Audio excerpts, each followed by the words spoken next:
He was a Scotsman who killed a man in a duel, escaped from prison, and spent years wandering the gambling halls of Europe, studying probability, credit, and the strange alchemy by which paper could become gold. When John Law arrived in Paris in 1714, he carried no fortune, only an idea that a kingdom drowning in debt could be saved not by silver in the vaults, but by confidence inked onto paper. What followed was the most breathtaking financial experiment of the 18th century, a system that rose on rational foundations and collapsed under the weight of its own successes. When Louis XIV died in September 1715, he left France a ledger that looked catastrophic on the surface, roughly 2,800 million livres in debt, against annual revenues of perhaps 165 million. Yet the kingdom was not bankrupt. The land was fertile, the population vast. The crown needed only a way to service its debts without crushing the economy that sustained it. The Regency government under Philippe, Duke of Orleans, did not bet everything on one man's vision.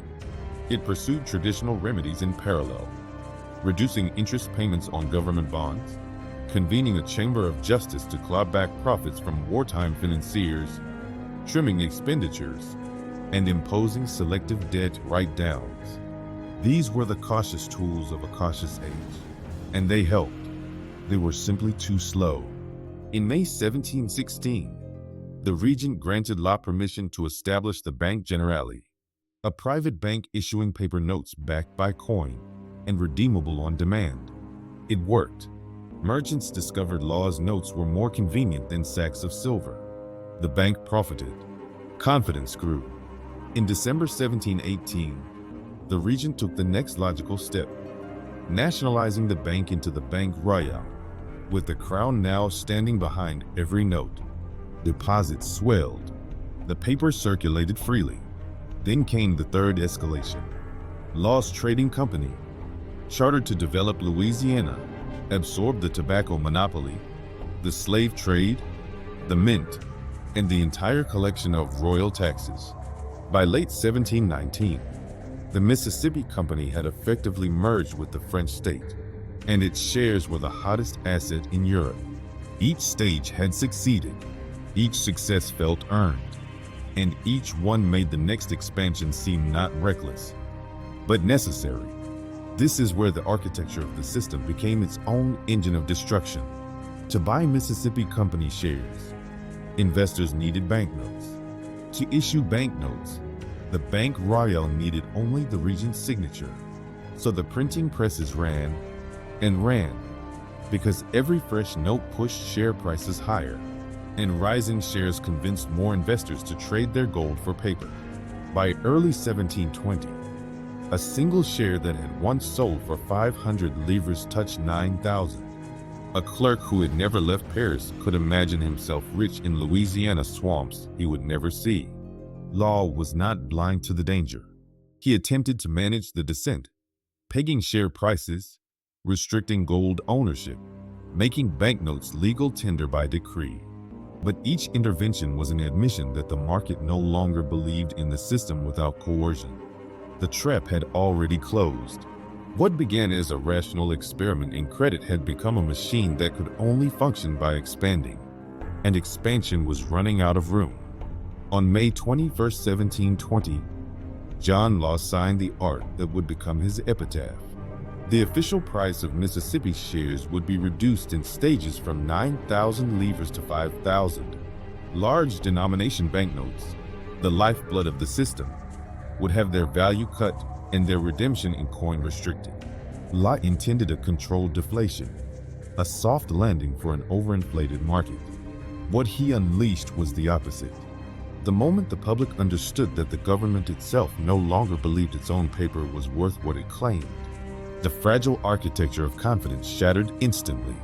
Crowds besieged the bank. Gold vanished from circulation. The share price collapsed not in stages, but all at once. Because you cannot ask people to trust a currency that will be worth less next month than today. The regent reversed the decree within 6 days. But it no longer mattered. Confidence, once broken, is not restored by royal edict. May 21st was not the original decision. It was the moment the road behind disappeared. By the end of 1720, the system lay in ruins. The Mississippi Company's shares had crashed below 1,000 livres. The Bank Royale's notes were declared worthless by October. La, stripped of his position as Controller General, fled France in December, dying in modest circumstances in Venice 9 years later. For France, the damage was profound but not permanent.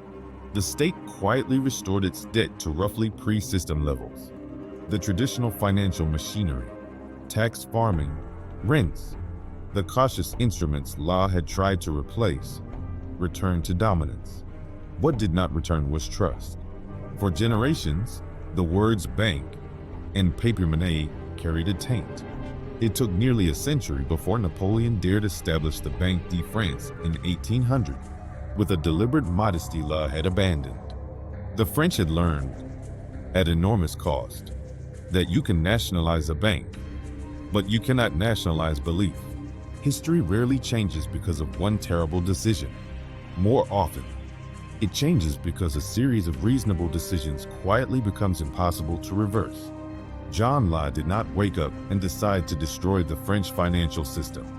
He built a bank that worked, then a national bank that worked, then a trading monopoly that worked, until the machinery demanded fuel no economy could supply.